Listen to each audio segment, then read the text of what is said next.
ఈ వీడియో ప్రతి తల్లిదండ్రులు చూడాలి.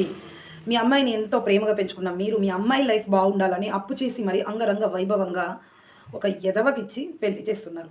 ఆ పర్సన్ చేసుకున్న పర్సన్ ఎదవ అని తెలవడానికి మీకు సంవత్సరం పడుతుంది. కానీ మీ అమ్మాయికి నెలలోపే తెలుస్తుంది. అయినా కూడా ఓపిక పట్టి మారతాడేమో ఆశతోటి సంవత్సరం వరకు వెయిట్ చేసి తర్వాత కడుపు నిండా దుఃఖంతో మానసికంగా, శారీరకంగా ఎన్నో ఇబ్బందులు పడి మీ గూడికి చేరుతుంది ఆ అమ్మాయి. కాబట్టి ఆ ఎదవ ఫ్యామిలీని తప్పుపట్టడం కంటే పెళ్లి చేసేటప్పుడు మీ అమ్మాయికి సెక్యూర్డ్గా మీరు ఏం చేస్తున్నారు అని ఆలోచించండి.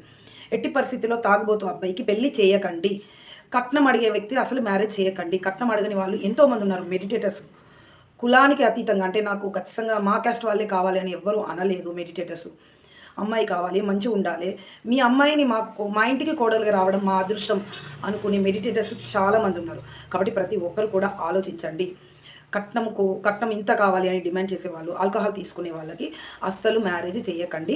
మీ అమ్మాయికి ఇచ్చేటువంటి డబ్బులు ఏవైనా ఫిక్స్డ్ డిపాజిట్ చేయండి. ఆమె కష్టకాలంలో మీ అమ్మాయి మాత్రమే వాడుకునేలాగా ఫిక్స్డ్ డిపాజిట్ చేయండి. కాబట్టి మీ అమ్మాయి గురించి నిర్ణయం తీసుకునే హక్కు మీకుంది.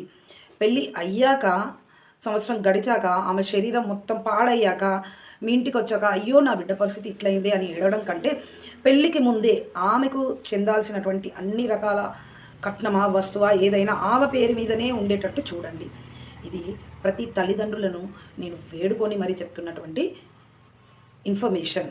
ఎందుకంటే కులానికి అతీతంగా ఒక కులానికి ముగ్గురు చొప్పున అంటే ఒక గ్రామంలో ఒక కులానికి ముగ్గురు చొప్పున అంటే ఆలోచించండి. మండలానికి జిల్లాలో అంటే 90% కుటుంబాలు చెత్త కుటుంబాలు అలానే ఉన్నాయి. కొడుకు తప్పు చేసి నేను తెలిసి కూడా ఎదవికి సపోర్ట్ ఇచ్చే అత్త మామ ఆడపడుచు అన్నదమ్ములు కూడా ఉన్నారు.